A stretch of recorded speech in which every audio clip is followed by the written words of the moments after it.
to the capitalist class. That's the simple picture.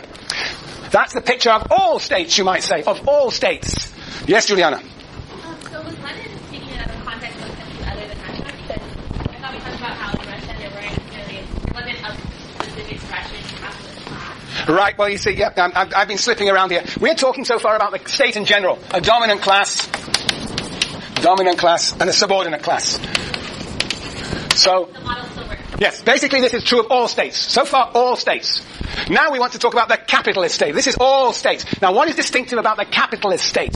What does Lenin say about the capitalist state? Not capitalist democracy. 9. New paragraph. In a democratic republic, you're there. Sasha, you there? 319.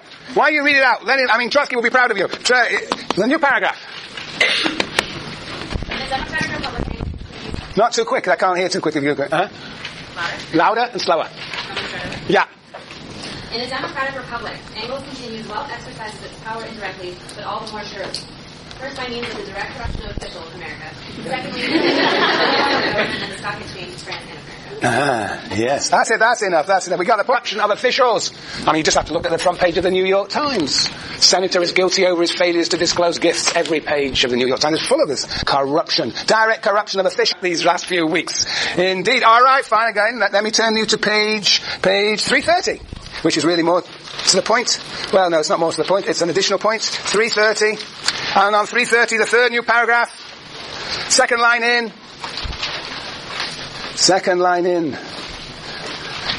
Who should read? I can see you. Why don't you read third new paragraph on 330, second line? 330? Yeah. No. Third new paragraph. Second line. Yeah.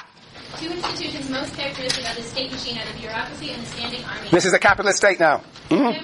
How does every worker's experience illustrate the existence of 1,000 threads connecting the bourgeoisie and the state?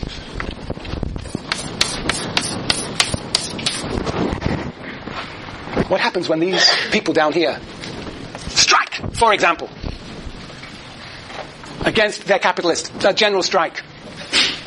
And it doesn't happen very often when large numbers of workers strike because they're already terrified and have already been habituated to their place in capitalism. But air traffic controllers was one of the big strikes in the past in 1981. Oh, shoot. When was that? 81. Good guess, 81. Is that it? Yeah, 81? Yeah? No, they don't get each other. Right, they make quite sure that airplanes don't collide in midair, right?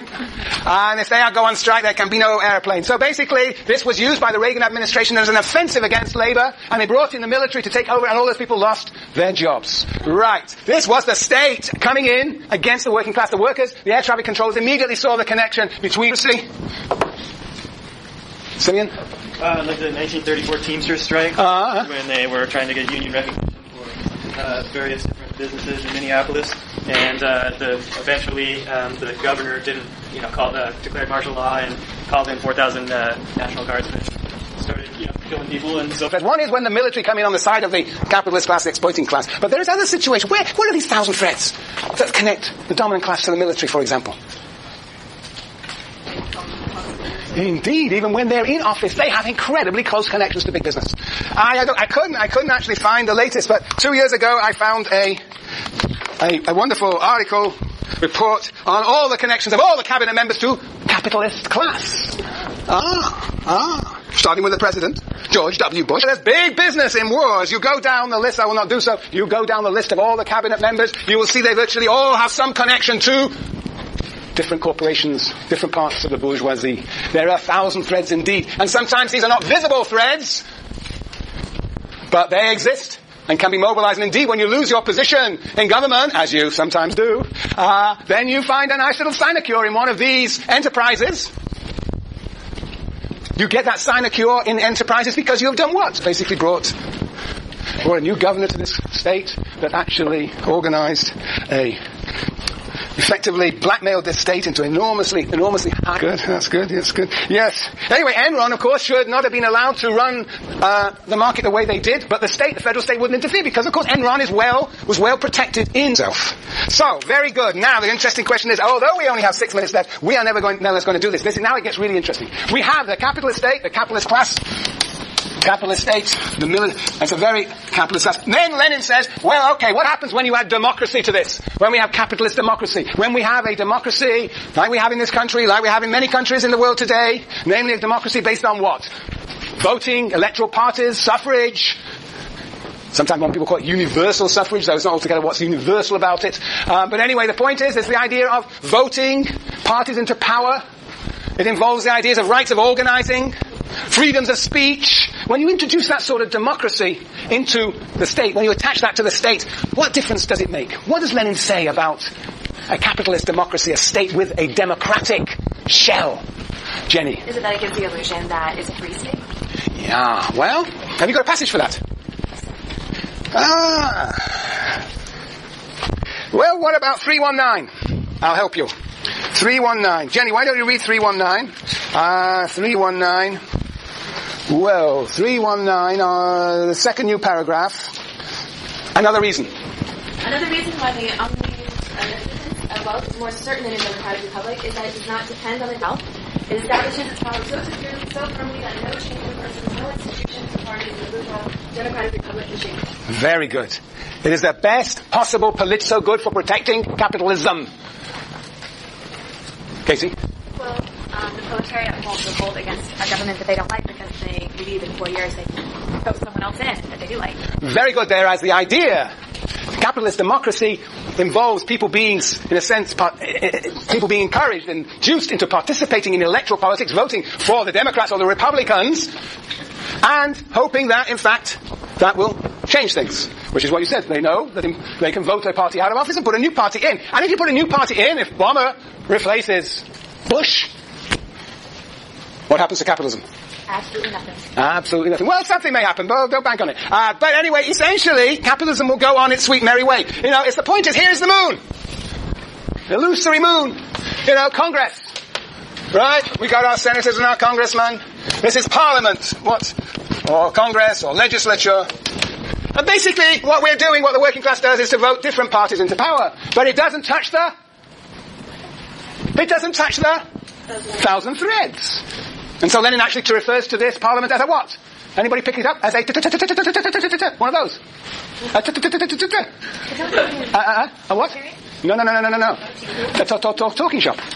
A talking shop. You know, they're just talking about, basically the thousand threads continue. It's a diversionary tactic, as Katie said. Aha, but does Lenin say something else? Does Lenin say something else? Does Lenin say something else? Does Lenin perhaps say the opposite? Does he indeed? Yes, this is this thousand threads. But what about this capitalist democracy? He says, we just read the passage, it's the best shell for capitalism. But the opposite would be to say what? It is the best shell for workers. Where does he say it? Come on! Yes. 381.